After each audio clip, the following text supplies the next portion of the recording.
Time for the 49ers Rush Podcast. Our 2023 roster countdown is now up to number 86. And we've got defensive back, cornerback, Tre Swilling. Interesting player, hasn't played much in the NFL. He's going into his second season. And we got a pedigree guy. So dad, we'll jump into that. Brothers, this is a football family guy that performed very, very well at college. And team captain high school, honor roll high school, honor roll college, all ACC, all these things. So you've got somebody that fits the specs you want in a defensive back, 6 foot, 196. I can't stress this enough. The Niners have types on defense, especially 6 foot, 200 pounds. You close to that, you're going to have a shot. Now, Josh, the 49ers guru, is the producer of today's show and did all the research, crushed it. We have all 5 of our executive producers rank 1 through 91, every single player. Tre had an accumulative score of 418, okay? Now, to put that into perspective, the previous episode, Fumagalli had 429. The lower the score, the better. But with these back-end defensive back guys, there's a lot of them. It's interesting to see how they're going to play out. And we'll go through the depth chart once we get into expectations for this upcoming year. But let's dive into a little bit more of what his athletics profile is, what he was able to put together in high school and college before we jump to those conclusions. So 6 foot, 196, perfect. 31.6-inch arms, that's a red flag. Very short arms for a 6-foot guy. He's only 24 years old. And might as well be a rookie with a lot of the guys coming in being 25 years old. He ran the 40 in a 4.67, not great. So you got short arms. You don't have the top end speed. He had a 6.813 cone. That's elite. That is a very, very good. Could play in the slot. Didn't really do that much at Georgia Tech, his college. The build says outside, but the shiftiness and direction says inside. The stats on tackling says outside. If you're going to be a slot nickel corner, you got to be tough. You can't miss a lot of tackles, and he struggled with that big time in college. 37-inch vertical, that's a check. That's huge. That makes up a lot for the lack of arm length. And 15 bench press reps as a corner, really, really not bad. Now, let's look at kind of what he's been through. So he went to high school, Brother Martin High School, and he's already graduated with not 1 but 2 degrees at Georgia Tech, which is a great school. Business administration and construction and facility management. He has already come out and talked about that after his NFL career. He wants to be a CEO of his own business, perhaps a sports agency. And this kid, it makes a lot of sense. Because you look at his family, and it's just like, okay, cool. His dad's Pat Swilling. And if you don't know who Pat Swilling is, dude was freaking unbelievable. He played Georgia Tech from 82 to 85, first-team All-American. Dad still holds records at Tech for all-time single-season sacks. He had 15, was inducted into the College Football Hall of Fame in 2009. He was drafted in the 3rd round to the New Orleans Saints. 3rd round of 1986, you might know another 49ers legend that we got there, John Taylor, same round, same year. But Pat Swilling went on to be a 2-time first-team All-Pro, 2-time second-team All-Pro, 5-time Pro Bowler, NFL sacks leader, and was the defensive player of the entire year. You got the Nick Bosa Award back in 1991. So all this to say, again, this kid, Tre Swilling's been around greatness and knows what it's like to be here. Pat Swilling played 7 years with the Saints, 3 with the Raiders, 2 with the Lions. His brothers, Bruce Jordan Swilling, was a running back and linebacker for Georgia Tech during the same time. And then his older brother, Pat played basketball at Tulsa. So you've got all these stud athletes, pedigrees, check mark, A+. Between the years, it matches too. He's got 2 degrees, was a member of the ACC Academic Honor Roll. Now, again, let's go back to high school. He was a member of the prestigious ESPN 300. Now, he barely got in. He was the 295th ranked player in the nation. Now, again, there's only 300 players out of the entire country that are ranked in this for every college football program. Being 295 was huge. He was always going to go to Georgia Tech. I just read through, all the differences, all the family members that have their history there, right?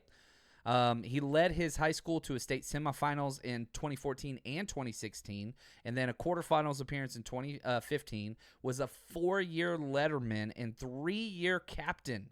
3-year captain in high school. That means as a sophomore, this dude was captain of a varsity team. That's incredible. He was all district, all metro selection in basketball. So athleticism's there. 6 foot, 200 pounds, can jump. He's got short arms, but, he goes through Georgia Tech, and I want to dive into a little bit more of his stats because he hasn't played in the NFL. He hasn't played in the preseason. He hasn't played in the regular season. He was an undrafted free agent, but we'll cover that in the transaction history that he has had in his 1 year in the league. Remember, 24 years old. This kid's young. But if you look at what he did in college, 4-year starter, and so he was a 4-year letter winner in high school. He was a 4-year starter in college. Then he gets to the NFL and doesn't even get a snap. So it's problematic to say the least. Now, he's played over 2,400 college snaps. Dude has played some ball. If we just look at the 2021 snap share, he's an out wide corner. 568 wide, outside corner snaps, 65 in the box, 64 in the slot, 43 in the defensive line blitzing. He did blitz a decent amount and played a lot of special teams. You being a 4-year starter, 3-time captain, and you're doing special teams, yeah, you're doing something right. Now, you look at his Pro Football Focus scores in college, not great. This is for the 2021 season, his senior year at Georgia Tech. 55.6 defensive grade overall, not good. 62.9 run, that's not bad. 46.1 tackling, not great. That's terrible. 59.7 pass rush, good. All right, so your Steve Wilkes is all right, cool. I got a blitzing DB. He loves those. 52.4 coverage, not good. Now, red flags are this: missed tackles. He's been in the NFL for a year. If he ain't going to fix it with the 49ers, he ain't fixing it anywhere. 25 missed tackles in his career to 92 tackles. That's terrible. That's a 21.6 missed tackle rate. Can't do it. Now, good news, I'm trying to balance this as best I can. He only allowed 55% completion percentage. That's it. It's hard to complete a pass on this guy. But then you start digging into the stats, and it's boom or bust. It's hard to complete a play on him. He plays so aggressive. The problem is he gives up so many big plays. He allowed 13 touchdowns in his career. That's bad. 2 interceptions. That's bad. 14 pass breakups. That's good. So he's got ball skills. He's just not finishing the play. He's not cashing in. He's getting his hand on the football. He's just not getting interceptions. A 101.6 NFL passer rating allowed for Tre Swilling and 17 career penalties. That's crazy. I don't even know how you do that. 1 year he had 9 penalties. Rest of the years were, again, 4-year starters. So you got it. The numbers are going to always sound big. You could divide these numbers out over 4 years, and it's still kind of problematic. And not a lot of injuries in his career, whether high school, college, or NFL. Not a lot. Now, he gets brought in to the Tennessee Titans as an undrafted free agent. Didn't last long.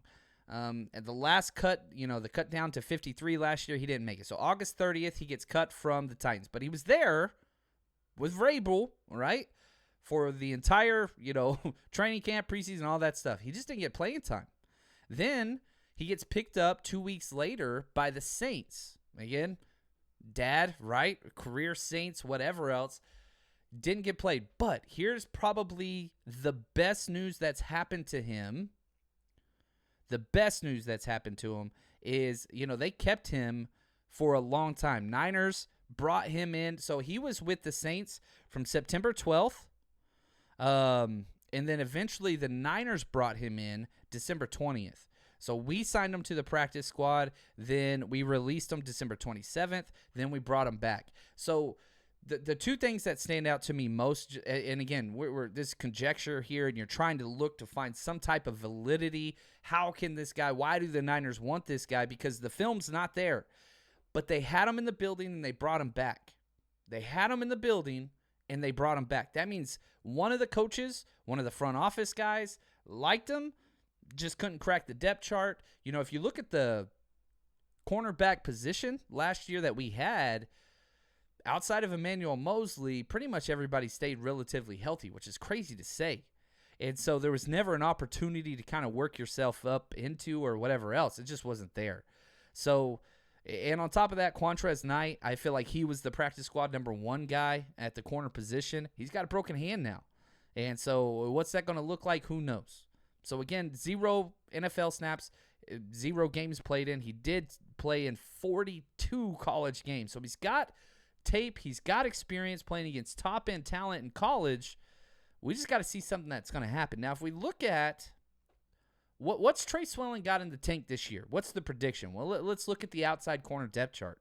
Charvarius Ward, Diamador Lenore, Samuel Womack, Darrell Luter. You got Isaiah Oliver, who can play out there. I know he's going to be the starting nickel, but he's played more, actually, in the NFL at the outside than he has in the inside. But throw him in there. That's 5. Miles Hartford, 6. Ambry Thomas, 7.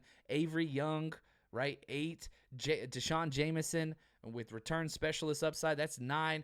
And then Tre Swilling. The only player on this roster that I have him ahead is A.J. Parker, who we already did in this roster countdown.